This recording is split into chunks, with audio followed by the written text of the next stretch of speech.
এই পথে চললে আপনি আমি গুমরাহের দিকে যাব না, বরংস যদি আপনি আমি সিরাতে মুস্তাকিমের পথে চলি তাইলে জান্নাতের পথের আবাস আপনার আমার মধ্যে আসবে। সুবহানাল্লাহ।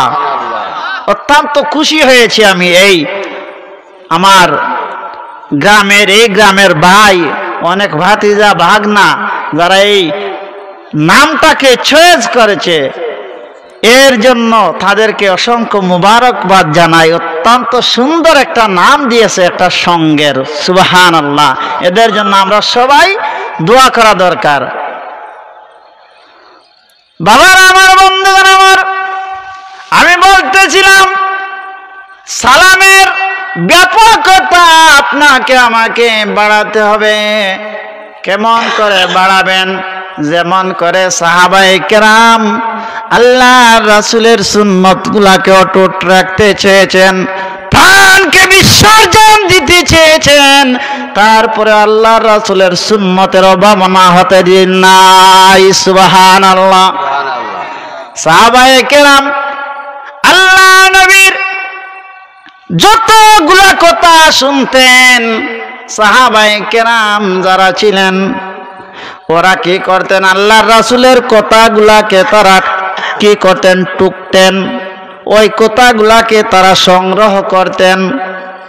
সংগ্রহ করেছেন বিদায় এত হাদিসের সংখ্যা, ঠিক না বেঠিক? ঠিক। মুসলমানের জন্য আপনি আমি এই সালামের ব্যাপকতা বাড়াতে হবে। আপনি আমি যদি বাবাকে সন্তান পায়, ওই সন্তান বাবাকেও সালাম দেয়া দরকার কিনা? আমাদের দেশে এমন অবস্থা, বাবাকে দেখলে ছেলে সালাম দেয় না।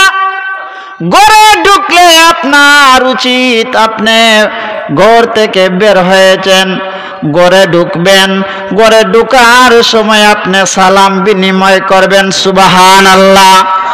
আমার কথা নয়, এটা পবিত্র কালামুল্লাহ শরীফের মধ্যে আছে।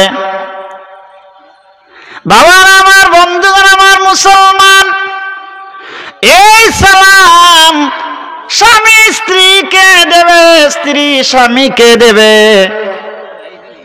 কারণ সালামের নিয়ম কানুন মাফিক আপনাকে আমাকে সালাম দিতে হবে।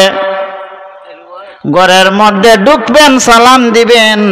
স্বামী স্ত্রীকে দিবে, স্ত্রী স্বামীকে দিবে, ছেলে বাবাকে দেবে, বাবা ছেলেকে শিখানোর জন্য বাবাও তার সন্তানকে সালাম দিতে পারে। সুবহানাল্লাহ। এর জন্য এটা আপনার আমার ফলো করা দরকার, নিজের জীবনে এটা বাস্তবায়িত করা দরকার। যাই হোক, আমি বলতেছিলাম সাহাবায়ে কেরাম আল্লাহ রাসূলের সুন্নতকে কেমন করে আঁকড়ে ধরেছিলেন। তাদের প্রাণ চলে যাইতো, কিন্তু নবীজির সুন্নতকে তারা ছাড়তে চাইতেন না। আর আমাদের সমাজে হয়ে গেছে এমন নিয়ম যে স্টেট শুধু ফরজ পড়বো, সুন্নতের দরকার নাই। আছে কি না? আছে না? আছে। সুন্নত নফল আমরা মাইনাস করে দিতেছি, শুধু ফরজ নিয়ে আমরা আছি। ফরজ তো আদায় করবেন, সুন্নত নফল এগুলোরও দরকার, ঠিক না বেঠিক?